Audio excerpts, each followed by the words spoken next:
Så skal vi igen med Mogens og Peter på tur, og det er for sidste gang, inden de holder sommerferie. Turen går i aften til Skagen. Det er dig, der bestemte, vi skulle være her i dag. Nu er vi i Skagen. Hvad skal vi så her? Der er en, der hedder Kurt Jensen. Jeg har lavet 200 film om skovboer og andet godt folk. Nå, hvad er en Silverstar-video. Nå, det er en konkurrent til os. Ja, det er det. Ham kunne vi godt besøge. Ja. Der står i hvert fald video her.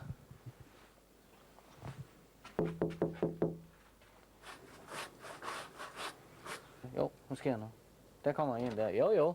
Goddag, Kurt. Hej, Mogens. Det er Kurt, ikke? Lige nøjagtigt. Silverstar video. Lige nøjagtigt, ja. Velkommen til Skagen. Tak for det. Har du godt lavet 200 film om skovboer? Mere end da. Har du det? Ja.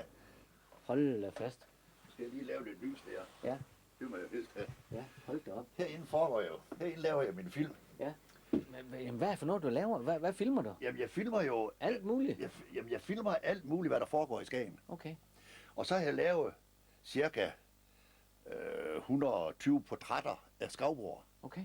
Lige fra Rav-Larsen og til borgmester og jamen, jeg har jo lavet alle de der kendte, der er her i byen. Nå, der er ikke så meget plads, det skal vi lige hilse og sige.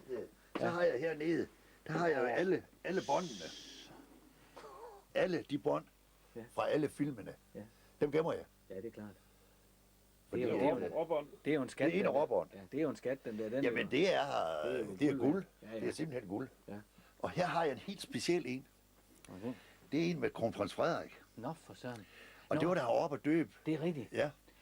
Og jeg er den eneste, der har det. Filmen. Ej, jeg mener også, de var deroppe. Nej, de var nemlig ikke med. Jeg fik lov at komme med ud og filme der herude på prøvesalaten. Kan du prøve at spole frem? Det var han ude at sejle der, fordi det kan jeg huske, det så vi det der i TV Nord. Der var vi med dengang. Der var I nemlig med. Ja. Nu skal du se, hvordan spoler jeg frem? Hvordan gør man det? Ja, hvordan fanden gør jeg det? Det ved jeg ikke. Nej, det har jeg aldrig rigtig prøvet. Har du ikke? Nej, det har jeg faktisk ikke. Det ved Peter, han er også fotograf. Jeg tror, jo, det er her, det er her. Prøv lige at se, det er det ikke der? Jo. Det er der, ja. Nej, det er pause. Det er pause. Så er det her. Det er den der, ja. Prøv så at se nu. Nej, det var den forkerte vej. Så starter han sgu forfra. Jeg tror bare, du skal tage fat i linjen der. Ja, nu skal jeg se. Jeg prøver lige at gå ned på den igen. Der. Nå, ja, der, ja. Ja, den der, ja. Så bare tage fat i den med mus. Ja, der er. Skal du se. Det er meget eksklusive billeder, dem her. Jamen, det er det. Der er ikke andre, der har den. Jeg er den eneste, der var med. Jeg er lidt stolt af, ikke? Ja, men det var fantastisk, at man får lov at komme med. Ja. Og noget andet, det er, jeg var sådan lidt nervøs for det, fordi jeg er lidt bange, fordi jeg blev nemt søsyg. Så jeg var jo sgu lidt... Blev du søsyg så? Nej, det gjorde jeg godt nok ikke. Heldigvis da. Det er nok det sjoveste, jeg har lavet. Ja, det? Ja, det er det. Så jeg er den eneste, der har det her, og det har jeg bestemt, at når nu Frederik, han kommer sammen med konen og børnene nu her til sommer, så skal jeg ned og give ham den her. Jeg har snakket med hofmarskalen, og han siger, du kommer bare ned, Kurt, og så finder vi ud af det. Så der skal han have den film her af mig.